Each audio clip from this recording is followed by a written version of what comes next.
Hey guys what's up my, name is Rahul so. सो आज हम बात करेंगे कि सीमा गुलाम हैदर, जो कि एक पाकिस्तानी लेडी है जो भारत में घुस आई है नेपाल के रास्ते, उसकी वजह से जो छोटे व्यापारी है या छोटा जो लेवल पे जो व्यापार हो रहा है देश में, उस पर क्या असर पड़ रहा है। चलो भाई देखो अब मैं क्या करता हूँ। तो जैसा कि हम जानते हैं कि इंडिया और नेपाल 1750 किलोमीटर का ओपन बॉर्डर शेयर करते हैं। ओपन बॉर्डर यानी कोई भी पासपोर्ट वीज़ा की ज़रूरत नहीं, आप आराम से आ जा सकते हैं।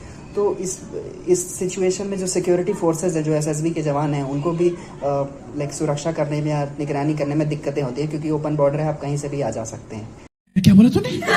कि जो सचिन मीना है, जो कि जिसने उससे सीमा से शादी की है, वो सोनौली बॉर्डर, जो इंडिया का सोनौली बॉर्डर है, वहाँ से उसने क्रॉस किया और नेपाल गया।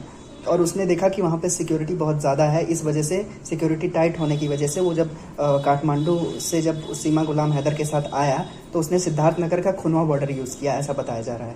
तो एक तो ये मानो कि किस तरह से सिक्योरिटी हमारी है कि किसी को बिना आईडी प्रूफ के आने जाने दिया जा रहा है, एक तो बात ये है।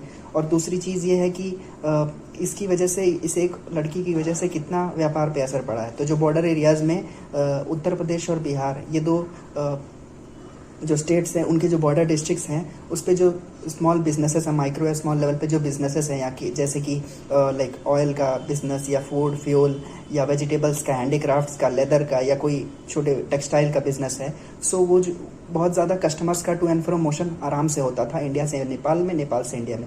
बेसिकली हम जानते हैं कि नेपाल एक ऐसा देश है जहाँ पे पहाड़ी और इस तरह के क्षेत्र होने की वजह से वहाँ पे ज़्यादा कुछ होता नहीं है और ज़्यादा प्रोड्यूस होता नहीं है, वो बहुत ज़्यादा चीज़ें इंपोर्ट करते हैं।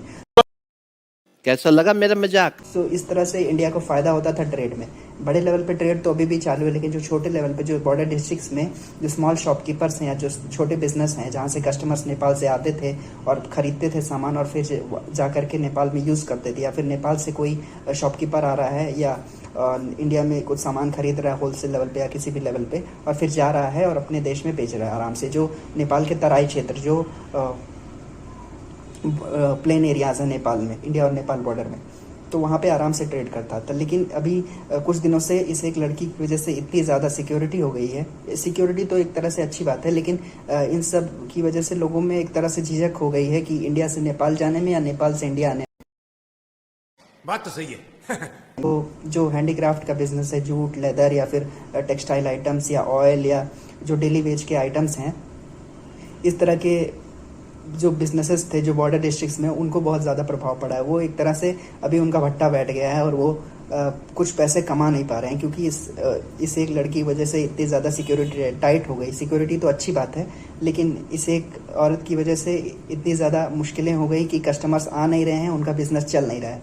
मेन बात है कि बिज़नेस, ट्रेड या स्मॉल लेवल पे जो व्यापार है, जो बॉर्डर डिस्ट्रिक्ट्स पे जो लोग रहते हैं, उनके व्यापार पे बहुत ज़्यादा असर पड़ा है, बहुत बुरा असर पड़ा है, क्योंकि उनकी भी फैमिली है सपोर्ट करने के लिए, या फिर जो नेपाल में शॉपकीपर्स हैं, उनको भी अपनी फैमिली को सपोर्ट करना है, या उस वहाँ के जो स्मॉल मार्केट्स हैं, उनकी ज़रूरतों को पूरा करना है।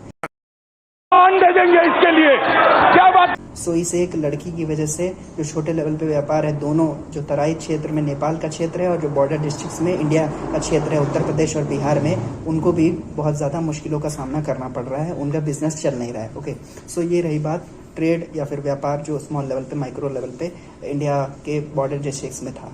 Okay, so I have you understood. Thank you so much watching. Please like and subscribe.